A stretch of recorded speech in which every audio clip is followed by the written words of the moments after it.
So many people are comfortable with what they have that they forget that change can happen at any given point in time, even with just the snap of a finger.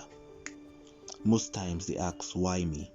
But the best thing to do when change happens is to adapt to change, and I'll be using this book to tell you how to. Hey legends, welcome back to my channel. If you are new here, my name is Aremu Mike, and I'd like you to hit that subscribe button and put on the post notifications by hitting the bell icon so that you can be notified anytime I post legendary videos just like this for you.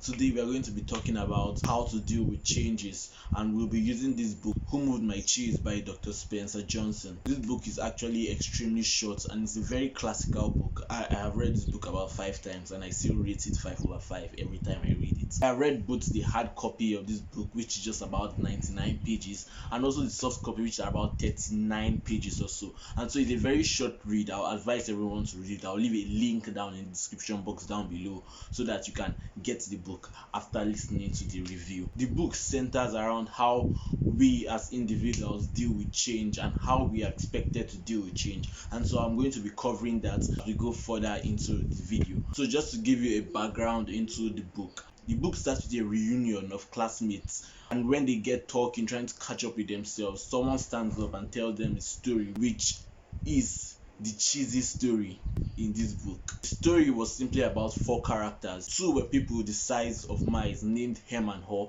while 2 were mice named Sniff and Scurry, and they lived in a maze, and what they did in the maze was simply to look for cheese in different cheese stations. The book is like a metaphorical story which I would want you to read, because I can't start explaining everything to you and narrating the whole story to you, but I'd love to do that. However, there's also an animated form of the book which I'm going to leave as a link in the description box down below, and also as a card right here. The cheese which this group of people look for signified or was a metaphor for a better life, greener pastures, more money, wealth, fame, and all those things which we as human beings really want in this world. The maze was the world and how complex the world can be. You know, a maze is very complex, and navigating through that maze was extremely complex for this group of characters. And then the 4 characters simply explained how different people deal with change. Now for the characters Sniff and Scurry, which were mice, they simply used their instincts to navigate through the maze, through the world system. And so at a point in time when they found a cheese station together with the little people Hem and Haw, and the cheese was later moved from that cheese station, or actually finished in that cheese station, the mice were quick to navigate through the maze once again, sniff out where the cheese was, and scurry or run towards the direction. Sometimes they met roadblocks, but that didn't stop them because they have animal instincts. Their instincts are basically survival instincts, and so they were easily able to navigate through and also get to another cheese station where they found cheese. However, Hem and Haw, which were little people with complex brains like that of human beings, actually started to nag when they found out that the cheese had finished, which made Haw to shout, "Who moved my cheese?" And that just got me laughing, because that is the title of the book, Who Moved My Cheese. Also, just to add, the book teaches us an amazing way to deal with change. I see what you did there, Spencer Johnson. I see what you did there. And that thing which I really loved about the book was the fact that I was able to link it with a quote which I got from the 5 AM Club book by Robin Sharma, which I of course have reviewed. You will see a card up here, and I'll also leave a link in the description box down below so you can check it out after this video. And the quote was, "All change is hard at first, messy in the middle, and gorgeous at the end." And the story from this book portrayed it in such a childlike manner. It broke it down into simple terms, into this simple fictional story form, which we are able to draw and pick insights from. Hem and Haw were the main characters of this because they had complex brains like myself and yourself. So when they found out that the cheese had been moved from where they normally had cheese, not have it anymore, they decided to nag. And what most of us do when an uncertain situation comes upon us, instead of us to act immediately just like Sniff and Scurry, we actually stay and we begin to nag instead of us to take actions. The time in which you used to nag, if you use that time to take action, you would actually move further ahead. Further into the book, one of the little people realized something and then laughed at himself. He realized that the basic reason why he didn't want to go back into the maze to look for more cheese was because he was afraid. And so he began to write some things, some series of words on the wall to be able to encourage his friend to also embrace change. And I'll be going through some of those things. I won't go through all of them, so I'd like you to get the book. As a reminder, the link is in the description box down below.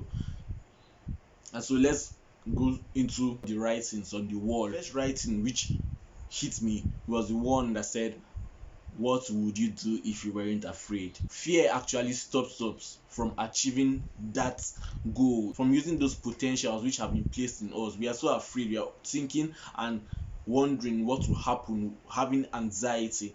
And also, I've talked about this in one of my book reviews on how a man thinketh. The link will be in the description box, and also I would link a card to it right here.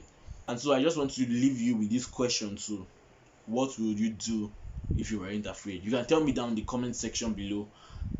I'll be glad to know. I'll also put mine down in the comment section below, so be sure to check it out. The second thing which he wrote on the wall which got to me was when he said, "Movement in a new direction helps you to find new cheese." And this is so true, because most of us are so fixed on one direction, just looking at one direction, not the band actually, but many of us just want to do one thing the same way. But let me tell you a short story of the native Indians back then when they dominated the American region.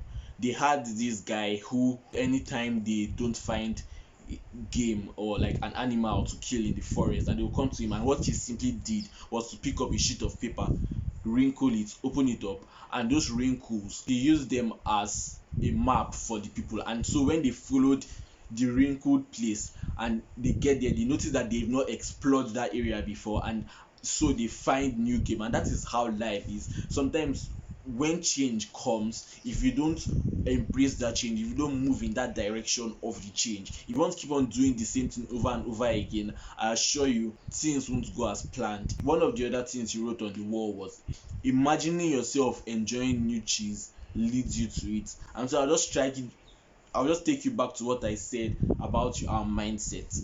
When you are able to visualize what you really want, when you see that, oh, times are changing, things are uncertain, and you begin to say, okay, how will I possibly be able to change with this changing situation? When you think that way, when you begin to build your mind, when you begin to set yourself consciously, you would obviously begin to enjoy that feeling, because your subconscious self will begin to agree with you, and you find yourself adapting to that change almost immediately. One of the writings which also got to me was, "It is safer to search in the maze and be in a cheeseless situation." As I told you, the maze is like the world, like a metaphor for the world, and the cheese is like what we normally run after: money, fame, and all those other things.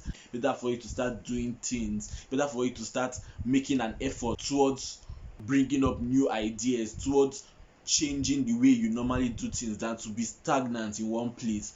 Because when you begin to do that, it's obviously better for you to be out there than for you to sit in one place and perish. You get me, right? Now I'm going into how to deal with change in life and in work, which were put into this book. The first one is, change happens. You need to know that change happens. Change is constant. I've said this before. And so you live with the perception that whatever you know now may not be the same tomorrow. The second thing is, anticipate change. Now when you know that yes, change is constant, change, everything keeps changing day in day out, you should begin to anticipate it. Instead of you sitting down and say, let change come before I change, you should be the one trying to look out and see where that change is coming, and then adapting quickly. The third thing says that we should monitor change. Like I said, so that for you to prevent change from meeting you unaware, you have to be so observant. You have to check around and see and ask yourself whether things are changing or whether things are still stagnant, and know whether you should begin to tweak some little things in your life or in your workplace or how you do certain things so that you can become more efficient and more productive as time goes on, and not fall by the wayside when change happens. And now the next thing which he said is we should change. That is just simple. Change, turn a new leaf, begin to do things differently, begin to go out into the maze, begin to search other areas, begin to probe into other areas where you feel you can make an impact, begin to do things in a different kind of way, and surely you would expect a different result, because doing a different thing brings up a different result. The sixth step is to enjoy change. Now if you don't enjoy what you are doing, you won't be able to continue it. And that's why the quote which says all change is hard at first and messy in the middle. When you're at that place where the change is messy and change is hard, if you don't enjoy it, if you don't enjoy the process, if you don't love doing or love changing, you won't be able to enjoy what is gorgeous at the end and which is waiting for you. And so you should enjoy the process when you're changing. Allow yourself to feel the change happening within you, and ultimately you will move towards the gorgeous end which is waiting for you. The last step on how to deal with change, which was in the book, was be ready to change quickly and do it again and again while enjoying it. So when you change, something might happen again and you need to change, and so you need to enjoy that process of changing and changing and changing, and you need to be able to do it. You see, I changed, I dealt with change properly, and so you need to change quickly and do it over and over again. Thank you very much for watching this video. If you are still here, remember to like this video, leave a comment down below on an insight you got, and remember to answer what you will do if you were not afraid. Also share this with your loved ones, and then you can check out my other videos. And also, if you haven't subscribed, come on, hit that subscribe button, and I'll see you later.